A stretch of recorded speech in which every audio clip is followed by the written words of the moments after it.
Hello friends, good morning everyone. आप सभी का स्वागत है विशेष फिजिक्स की ऑनलाइन क्लास में। तो इसके जो पीछे वाली क्लास थी हमने उसमें क्या किया था, छोटा सा एक डेरिवेशन किया था जिसमें क्या निकाला था अपन ने, एक परमाणु आदर्श गैस के लिए समवितरण फलन निकाला था, जेड की वैल्यू निकाली थी।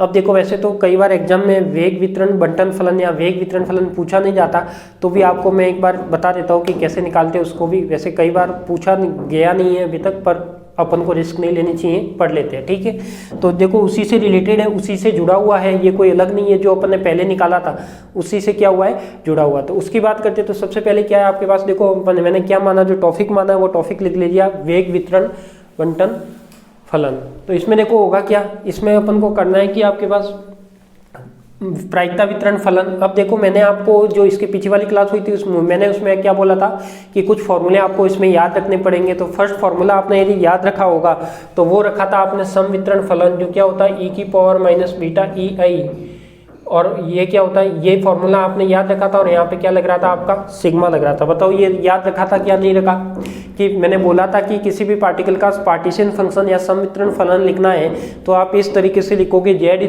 = सिग्मा e⁻⁻β ei। ei यहाँ पे क्या होगी, उसकी टोटल एनर्जी होगी, बीटा क्या होगा 1/kT, और k कोई बोल्ट्जमान कांस्टेंट है, T टेम्परेचर है। तो ये फॉर्मूला मैंने याद रखने को बोला था। अब यहाँ पे देखो एक और फॉर्मूला आ रहा है आपका, इसका नाम है क्या, प्रायिकता वितरण फलन, यानी प्रोबेबिलिटी डिस्ट्रीब्यूशन फंक्शन।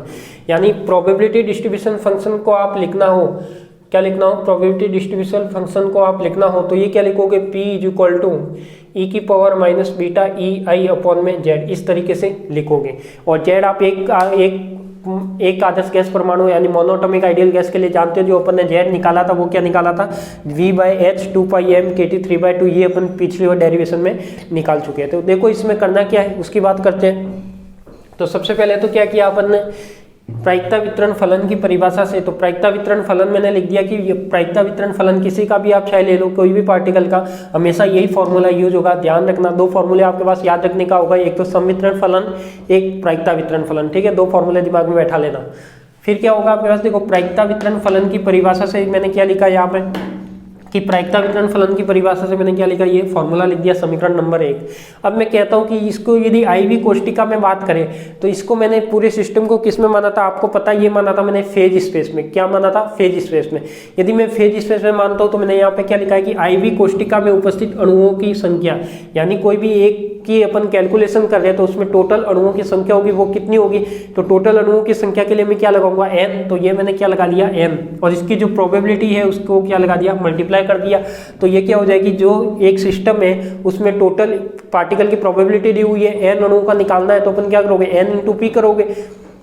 तो यही मैंने यहाँ पे किया कि टोटल अणुओं की संख्या निकालने के लिए क्या किया, d6ni से इसको व्यक्त करेंगे। इसका मतलब d6 यानी इसमें कितने डायमेंशन की बात हो रही है, फेज स्पेस के लिए 6 डायमेंशन की बात हो रही है। ni क्या है, इसमें उपस्थित अणुओं की संख्या, और यहाँ पे मैंने क्या कर दिया, ये जो n टोटल अणुओं की संख्या इंटू प्रोबेबिलिटी, तो जो आपके पास जो आंसर आएगा वो क्या आएगा, d6ni आ जाएगा, ठीक है। अब मैंने क्या किया, देखो p का मान, प्रोबेबिलिटी का मान आपको समीकरण 1 से पता है, तो मैंने क्या किया, समीकरण 1 से 2 में वैल्यू रख दी। तो ये क्या आया, d6ni = n ऐसे का ऐसे, p की वैल्यू क्या आई, e⁻⁻β ei/z। तो ये हो गया आपके पास z = v/h 2πm kT की पावर 3/2, यानी z क्या बन गया, v/h 2πm kT की पावर 3/2। ये वाला आप रिलेशन पहले डेरिवेशन में प्रूव कर चुके हो, तो यहाँ वहाँ से आपको पता होगा। तो ये आपको कुछ टर्म आती है जो आपको याद भी रखनी पड़ सकती है। तो अब जैसे इसमें इसकी जरूरत है तो ये आपको ध्यान रखनी होगी कि z क्या होता है, समवितरण फलन होता है एक मोनोएटॉमिक आइडियल गैस के लिए, v/h 2πm kT की पावर 3/2। तो देखो यहाँ पे क्या किया, d6ni ऐसे का ऐसे, ये d6ni ऐसे का ऐसे, n ऐसे का ऐसे, n ऐसे का ऐसे, ये e⁻⁻β ei ऐसे, ये सेम टू सेम ऐसे का ऐसे।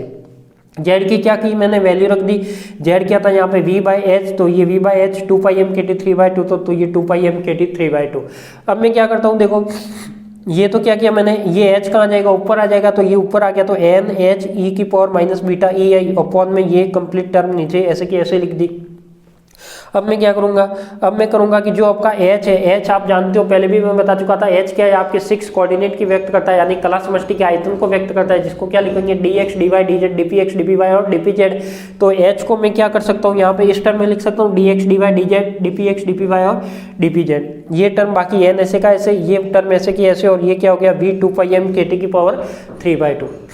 अब मैंने क्या किया, संवेग के सापेक्ष क्या किया, इसका त्रिसमाकलन किया, यानी जो इंटीग्रेशन किया है किसके रेस्पेक्ट में, मोमेंटम। अब देखो आप कहोगे कि सर ये त्रिसमाकलन 6 समाकलन पहले तो 6 किया था, अब 3 क्यों? अब 3 इसलिए कर रहा हूँ कि मैं अभी किसके लिए बात कर रहा हूँ, केवल मोमेंटम के लिए। यदि मैं किसके रेस्पेक्ट में इंटीग्रेशन कर रहा हूँ, मोमेंटम, इसके आगे करूंगा मैं पोजीशन के सापेक्ष, स्थिति के सापेक्ष। दो ही कोऑर्डिनेट आते हैं, dx dy dz पोजीशन के, dpx dpy dpz किसके, मोमेंटम के। तो मैंने क्या किया, तीनों का अलग अलग त्रिसमाकलन किया। जब मैं 3 समाकलन करूंगा, यहाँ पे ये कितनी स्टेट को व्यक्त कर रहा था, 6 स्टेट को, यानी 6 डायमेंशन को। जब यहाँ पे 3 का इंटीग्रेशन हो जाएगा, मतलब मैं किसके, यहाँ पे भी क्या हो जाएगा आपका, 6 की जगह 3 हो जाएगा। अब देखो यहाँ पे क्या हो जाएगा, n ऐसे का ऐसे, तो ये n ऐसे का ऐसे रख दिया, और क्या हो गया आपके पास n, ये क्या हो गया v 2 पाई m kt ऐसे का ऐसे, ये ऐसे का ऐसे रख दिया। और जो अपने पास ये वाला था, इसको मैंने क्या किया, इंटीग्रेशन में लिख दिया। तो dx किसके रेस्पेक्ट में कर रहा है, मोमेंटम के रेस्पेक्ट में, तो ये टर्म तो ऐसे की ऐसे रख दी, इसके के लिए क्या किया, इंटीग्रेशन कर दिया। अब आप जानते हो कि ये क्या हो गया, ये सब वैल्यू जानते हो, बीटा क्या होता है 1/kt, ई भी क्या होता है अपने पास pi²/2m। तो ये जब वैल्यू रखोगे तो देखो n ऐसे का ऐसे, v ऐसे का ऐसे, dx dy dz ऐसे का ऐसे लिख दिया, 2 पाई m kt की पावर 3/2 मैंने ऐसे का ऐसे लिख दिया। फर्स्ट इंटीग्रेशन हो गया, तो एक इंटीग्रेशन किया e की पावर, देखो अब यहाँ पे क्या, e की पावर pi था, तो आप जानते हो कि ei किसके इक्वल होता है, pi²/2m। और pi किससे मिलकर बना था, पहले मैं बता चुका हूँ, px py pz स्क्वायर से मिलकर बना था। तो ये क्या हो जाएगा, px²/2m kt dpx, क्योंकि ये टर्म पूरी यही तो आएगी, e की पावर जब बीटा की 1/kt रखोगे, ei की वैल्यू रखोगे, तो यही टर्म आएगी आगे जाके। तो मैंने क्या कर दिया, यहाँ पे ये डायरेक्ट टर्म रख दी, ये भी मैंने डायरेक्ट रख दी। तो ये क्या हो गया, e की पावर -py², ये सब एक्सपोनेंशियल में ध्यान रखना, ठीक है।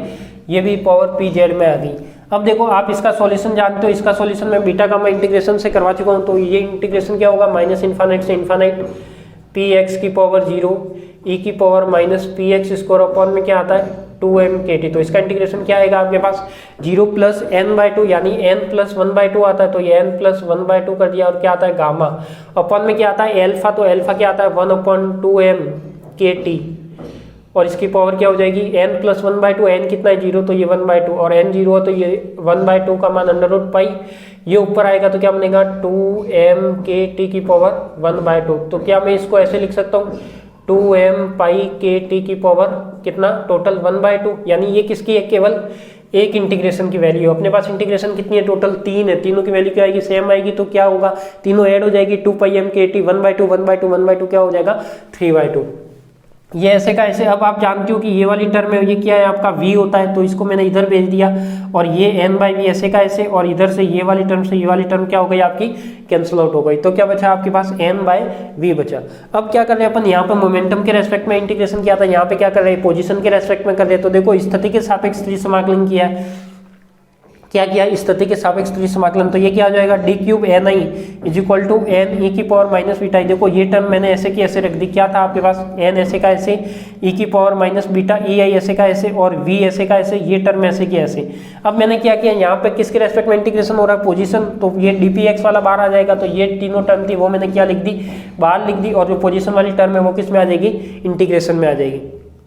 अब क्या आप इसको सॉल्व कर सकते हो क्या, देखो इसको जब सॉल्व करोगे तो देखो आप जानते हो कि ये क्या आता है आपके पास, dpx dpy और dpz, ठीक है। ये क्या आता है आपके पास, dpx dpy और dpz। अब यहाँ पे यदि मैं बात करता हूँ कि ये क्या हो जाएगा, इसको मैं यदि बात करूँ कि मोमेंटम mv की टर्म में लिखूँ, देखो यहाँ पे तो क्या हो गया, इंटीग्रेशन dx dy dz, तो क्या बन जाएगा आपका v, आप जानते हो ये वॉल्यूम होता है, तो ये v से ये v क्या हो जाएगा आपका, कैंसिल आउट हो जाएगा। अब मैं यहाँ से बात कर रहा हूँ, इसके आगे से यहाँ पे मैं क्या किया, जो p होता है वो क्या होता है mv, यदि x के लिए तो mvx, y के लिए तो mvy, z के लिए तो mvz।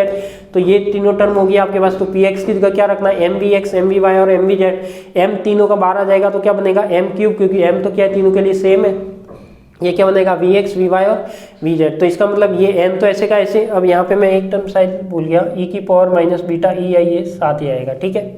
तो ये क्या आ गया आपके पास, ये तो टर्म ऐसे की ऐसे, n अपॉन में m देखो 3 है, m की पावर 3 है, यहाँ से m बाहर निकलेगा तो कितना निकलेगा 3/2। तो 3 - 3/2 कितना होगा, 2 या 6 - 3, यानी वो वापस 3/2 बचेगा। तो मैंने लिख दिया m की पावर 3/2, 2 पाई kt नीचे 3/2 बच रहा है, तो पूरा का होल स्क्वायर करके क्या लिख दिया 3/2। और यहाँ क्या लिख दिया dvx dvy और dvz। और ये अपना जो फलन बना वो क्या बनाएगा आपका, वेग वितरण फलन कहलाएगा, क्योंकि ये कौन सी टर्म में है, देखो वेलोसिटी वाली टर्म में है, इसलिए ये क्या कहलाता है अपना वेग वितरण फलन कहलाता है। तो इसमें कोई डाउट नहीं होगा, आपको समझ में भी आ गया होगा। तो देखो जो इसके पीछे वाला डेरिवेशन था वो कई बार एग्जाम में पूछा गया है, वैसे हो सकता है ये भी पूछा जा सकता है, ऐसा कोई जरूरी नहीं है कि नहीं पूछा जाए। तो भी आपको देखो इजी सा है, कुछ नहीं करना, एक बार संवेग के सापेक्ष एक बार स्थिति के सापेक्ष इंटीग्रेशन करना है, जेड की वैल्यू रखनी है और कुछ नहीं करना, ठीक है। तो अपन इसको लिखते हैं, तो आप लगाइए टॉपिक वेग वितरण फलन। ये भी किसके लिए है आपके पास, एक परमाणु गैस के लिए, यानी मोनोएटॉमिक आइडियल गैस के लिए, ठीक है। लिखिए इसमें, माना एकांक आयतन में उपस्थित अणुओं की संख्या कैपिटल एन है। माना एकांक आयतन में उपस्थित अणुओं की संख्या कैपिटल एन है। माना एकांक आयतन में उपस्थित अणुओं की संख्या कैपिटल एन है और कला समष्टि में उपस्थित आईवी कोष्टिका के अल्पांश अणुओं की संख्या और आईवी कोष्टिका के अल्पांश अणुओं की संख्या D6Ni है। D6Ni मतलब टोटल के लिए बात कर रहा है, D6Ni है, ये वाला D6Ni है। अतः प्रायिकता वितरण फलन की परिभाषा से अब आपके पास जो ये लिखा हुआ है उसको कंप्लीट रूप से लिख दीजिए।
अब देखो मैं वीडियो छोटे छोटे इसलिए बना रहा हूँ, एक वीडियो में एक ही डेरिवेशन ले रहा हूँ, ज़्यादा भी नहीं ले रहा।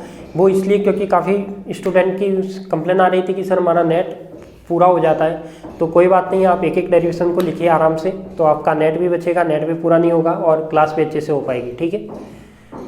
और ज़्यादा से ज़्यादा एक वीडियो लगभग 30 से 35 मिनट का बन रहा है, तो इतना तो आप कवर कर ही सकते हो एक दिन में। पर डे इसको कवर कीजिए, ज़्यादा ठीक रहेगा। और कोर्स की जिम्मेदारी मैं ले रहा हूँ पूरी कराने की। आपके एग्जाम से पहले कोर्स मैं कराऊंगा।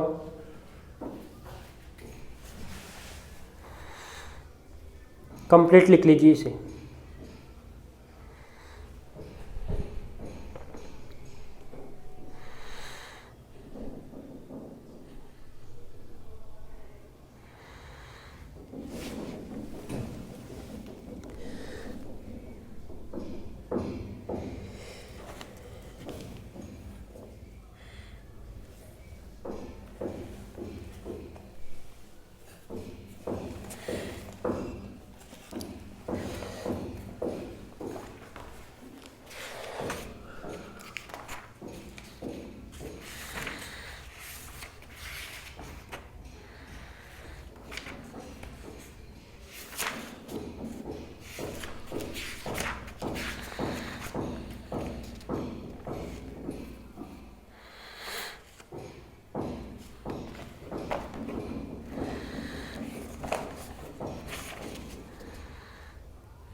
ठीक है, आपने लिख दिया होगा। तो आप सभी को धन्यवाद, मिलते हैं अपन नेक्स्ट क्लास में नए टॉपिक के साथ।